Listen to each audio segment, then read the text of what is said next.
Recently, I've had multiple conversations with people who used the exact same pretty scary phrase. This is a big sign that something in life needs to change, and it needs to change now. Once I share this scary phrase and feeling, if you are feeling the same way, don't worry, I also have you on the other side. I'm sharing 2 questions and 2 actions you can take to start to make this change without it feeling scary or overwhelming. Before I dive into the phrase and the story that accompanies this phrase, again, that I've heard from multiple individuals lately, I do want to preface, if you feel this way in a dramatic sense, you'll understand what I mean when I say the phrase in a moment, then please ensure that you are feeling supported. I will include the phone number for support lines. I'm here for you, but also if that help needs to happen right now, please seek those resources below. Okay, at last, here's the story. They said, I wake up and I have this immediate sense of dread. I get out of bed begrudgingly because I have to. I make breakfast, maybe the same breakfast I have made for years. I drive to work, and on my way to work, I feel like I just want to drive off the road. That's the scary phrase. I just want to drive off the road. And again, I've heard it from multiple individuals recently. If you literally mean that, if you think that and you resonate with this phrase, please reach out for support. When the individuals who I was speaking with used this phrase, they were saying it in a very dramatic sense, that they just didn't want to go into work. They were so frustrated. It was so pent up inside them. They could just hardly stand continuing that drive and going into a job, continue living this life that just felt off. They couldn't even identify what it was. It's just this pent up energy, and that's that feeling of wanting to drive off the road. Not literally, but internally. And that's scary. That's really scary for the person feeling that feeling, and that's really scary for someone else to hear. When I'm having these conversations and leading these conversations as a coach,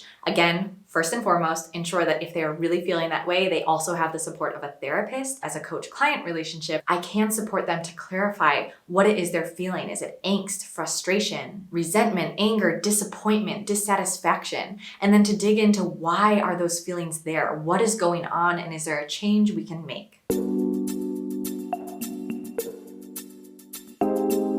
Through that process, and I'm about to lead you through a variation of this practice for you to apply right now in this video, you start to gather more information, clarity about what's off and what you want to change. And also clarity about what is your dream ideal life. And maybe that isn't even so far off from your current one, and it just takes a little bit of tweaking. That lessens the fear, that lessens that scary feeling that something is really wrong. It could very well be that there's just one thing that's a little off, but it's enough, especially when built up over time, to make you feel those scary feelings of dreading the day. So if you're resonating with this, it doesn't have to be this scary. But I also want to emphasize, if you are feeling this way, life isn't fine, and you don't need to, nor do I believe should you, continue living life this way. So let's get to those 2 questions and 2 action steps to start to understand what you are feeling and work your way to making some changes toward greater fulfillment, happiness, contentment,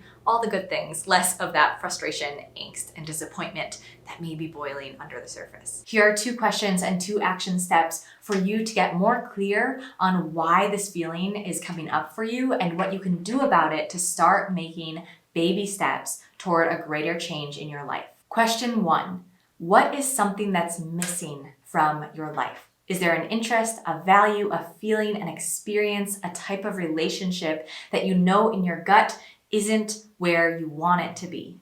You can also refer to my video training on the wellness wheel. This is a great way for you to check in and say which of these elements in that wheel are low for you, and that is what is currently missing from your life. It may feel like multiple things are missing from your life right now, but really trust your gut and trust the thing that comes to mind first. This may not be the biggest thing. This may not be even what you would think would be the thing to prioritize. Just trust that this is a place to start. This is what is on your heart, on your mind right now in this moment, and therefore it's worth paying attention to. Another way to answer this question for yourself is to pay attention to moments you feel extra excited, even if they are far and few between. So for instance, I just had a wonderful weekend with my best friends and realized in that weekend just how much happier I was because I was spending time with friends. For me, this was a huge light bulb moment and something I didn't realize I was missing in my life, but it became very clear very quickly that I was missing quality time with friends. I had other relationships. I love working with my clients and spending time with them, but friendships is an area of my life I didn't realize was lacking, and that now, moving forward, I am prioritizing more. So again, answer this question for you. What's missing? Something that you know in your gut or you look on this wellness wheel is lower than other areas of your life, and or identify the things that really ramp up your excitement, your happiness, your fulfillment, if only for moments in time, and notice that that thing may be missing in your life on an ongoing basis. Question 2, what are you convincing yourself to do? Maybe you resonate with a little harsher word. What are you forcing yourself to do? Pay attention to the areas in your life that you oftentimes justify. Oh, this career is fine. Yeah, it's hard, it's long hours, but it pays well, but it's close to my home, but I've been in it for 5 years. These justifications aren't bad or wrong. However, it's a yellow flag to raise and notice, are you justifying a situation that you know in your gut isn't working for you? Especially when I am talking one-on-one with clients, if I start to hear the list of justifications, I pause and point this out to them, oftentimes asking the question, why do you feel the need to justify this option? Sometimes it's the case that someone else disagrees or disapproves with their decision or their current circumstance. And so they feel like they need to justify, even to me, who's not involved in this situation besides supporting them, justify that they are making the right choice. They're sure about this. They want this. In that case, it's a great opportunity for us to build self-trust and to let themselves find that inner confidence that doesn't require the justification. Sometimes, however, if we are overly justifying, we are convincing ourselves to stay in a situation that isn't aligned for us, that isn't working. And because of that, because we are the ones disagreeing with where we're at, we start to justify all the reasons why we have to stay. Otherwise, it would feel really uncomfortable to stay because our gut is already telling us this isn't aligned. This relates back to the psychology term cognitive dissonance, when our reality or experience doesn't align with our inner belief systems, feelings, and knowing. In this case, if something truly is off about a situation, you know in your gut you're not supposed to be in this relationship or in this career. Your brain is trying to justify, shift the inner world, the inner beliefs, because it recognizes the outer world isn't changing. You're still in that career. You're still in the relationship. You're still overworked. You still haven't prioritized that thing in your life that you want to prioritize. And so the only option to get out of that uncomfortable space is to change your inner world, which debatably cannot be done, but is a good short-term solution. So again, coming back to the second question, where in your life are you over-justifying? What are you convincing yourself or forcing yourself to do? And get curious about what's going on in that area. And what are those action steps? Well, you take each of those questions and brainstorm one or a few baby action steps you could take to work toward a change that aligns with those things. Do more of question 1 and do less of question 2. So do more of what is missing in your life and do less of what you're having to convince yourself to do. I realize that's way easier said than done, so let's go into some practical examples and what this looks like. So that first question, what's missing? My example of realizing I was missing friendship in my life, at least on a consistent basis. First, I brainstormed what are some ways, some small minor tweaks I can make to my life to incorporate more of what's missing, to incorporate more friendship. I could create a meetup account online, which will help facilitate me meeting more individuals in my community. I could prioritize friendships throughout my week, maybe schedule one phone call with one friend this week. I could communicate to my friends or to someone I trust that I feel like I'm missing this in my life. That alone is a huge step toward creating change because you're bringing it from your internal, safe, sheltered space to the external, real world. You are proclaiming a desire to shift and hopefully inviting some support in that process. So your action step 1 is to look back at what's missing from your life and to brainstorm one baby step that you can take to start implementing that missing thing into your life. Action step 2 is to look at the second question, what are you convincing or forcing yourself to do, and brainstorm ways to do less of that thing. You don't even need to eliminate it completely, but figure out how to either tone it down or do it for a less amount of time. One client, for instance, was convincing herself that the long hours she puts into work are worth it. She had a whole list of reasons, but knew in her gut she was totally overworked and her work-life balance was off. For her, she was self-employed, so she had pretty much full autonomy on her schedule. She set in some parameters for herself to end even just an hour earlier, and not necessarily even every workday, but just to start small. Try it once, try it twice a week to really put an endpoint on her workday so she didn't work all throughout the evening. Another example that could be is if you're forcing yourself or convincing yourself you have to run every day or 3 times a week or whatever that rule is that you've made up, and to ask yourself, do you want to keep doing that activity at all? And if not, is there some other activity? I'm guessing physical movement, physical health is what you're going for there. Ask if there's another way for you to express that same value, that same thing that you're desiring, in a way that you don't have to convince and force yourself to do. Maybe you would actually enjoy dancing. Maybe you would enjoy a yoga practice, or joining a kickboxing gym, or joining a Ninja Warrior gym. Something that actually brings you joy and you don't have to convince yourself to do. Maybe there's still a little bit of motivation required there, but that feels much different than justifying and convincing and forcing yourself to do something that is misaligned. Putting this all together and sharing a real client result with someone I recently worked with one-on-one is an individual who, again, used that phrase that I introduced at the beginning of today's video. She just wanted to keep driving. She could hardly bring herself to go into work. She realized what was missing is quality time with her family, one of her top, if not her top, priority in life.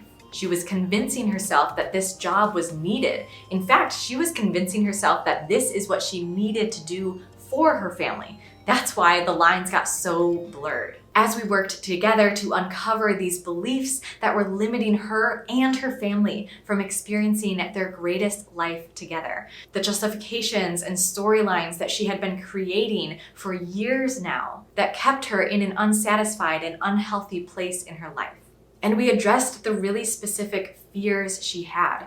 Fears of financial instability, which represented a value of stability. Fears that her coworkers would judge her or be mad at her, which illuminated a value for her of genuine connection, of loyalty. Fears of the unknown, because if she left this job, where would she go next? And would she like that? Would it be more of the same or something different? And simultaneous to this, working together one-on-one allowed her to have space to dream of the ideal that she wanted for her life. The better life that she envisioned long ago but forgot somewhere along the way. Taking all of that into consideration, we created a really actionable step-by-step plan for her to walk toward change without throwing herself into the deep end. That meant first talking to her partner and explaining what she was feeling, including the story when she was ready that she was doing this for her family and yet felt some resentment and anger because she actually didn't want to be doing this job in the first place. This was a shock to her partner because at one point, she actually enjoyed this work, and it was only until recently when there was a change in the company and therefore a change in her workload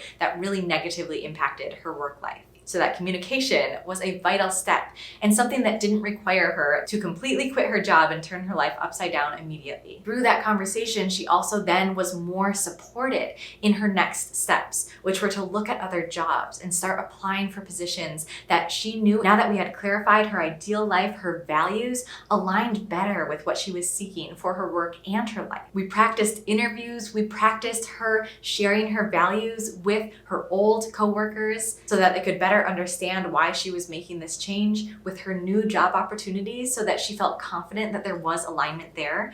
And then finally to enact that change. And now today she is in a more fulfilling career, one that is expanding her mind of what was possible all along, and also feeling gratitude and compassion for her past self for going through that journey, because she wouldn't have had the insights that we explored together had it not been for that contrast, as Abraham Hicks talks about, in her former life, in her previous job. And she is so grateful because now her top value, her family, is so much happier. That work-life balance, that dream of a unicorn that we talk about, she's actually finding. Not necessarily consistently yet, because we're still working through some beliefs and stories and habits that need rearranging yet. But that's not the point. The point isn't to be perfect. The point is to pursue what you know in your gut and what she knew in her gut could exist. an even better quality of life, an even better connection with her family, an even better career that felt aligned, where she saw her life going with what she knew was possible for her. Sometimes journaling, watching videos like this are helpful. They get us through certain roadblocks. They get us unstuck to a certain degree. They have inspiration for us to move forward. But really, in order to make these big life changes, in order to really live up to your greatest potential, whatever that means for you, and get through the things, the patterns, the habits that have been keeping us stuck for a really long time, it takes someone else to bring in this perspective, to ask empowering questions specifically tailored to you and your current experience, and then to reflect back your insights that you don't even hear yourself saying sometimes. But when I repeat it back to you, you have those light bulb moments, you have that clarity, you have those insights, and much quicker than if you were to just stay in your journal. If today's questions and prompts were really helpful for you, what would be even more helpful is to have a genuinely supportive community or one-on-one space to talk through this out loud with support and perspective from a trained professional, that being myself. I work with clients every single day to help them illuminate blind spots that are keeping them stuck, to help them, to encourage them and support them to foster self-trust in what you already know is your truth. Be it your desires, be it your fears, be it something that you want to change in your life, or even just that feeling that something isn't quite right, and digging into that to figure out what you want to change. I realize it's a little bit of a jump to go from a YouTube video to speaking with me personally, and so I want to make this as easy as possible. I have a free call link below. That means there is no cost, there is no investment except for your time, which I also value greatly. So I promise this will be worth your time. I will help you through something if you have a question about something that these videos have brought up for you, or if you're looking for continued support, we'll brainstorm what that support looks like just for you. Some individuals love one-on-one support. Some individuals really thrive with group coaching support. Maybe you're the type who loves a good structured self-study course.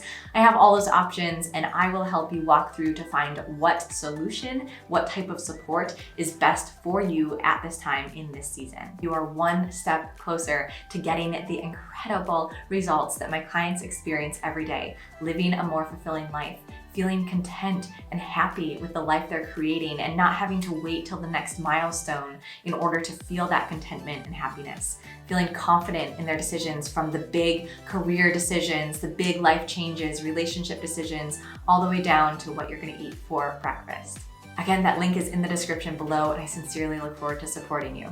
Until then, don't forget to subscribe to this channel, give this video a like if you appreciated today's training, comment your insights, and I will comment back. I will share in your celebrations, in your questions, in your takeaways, and I will see you next week for another positive psychology-based training.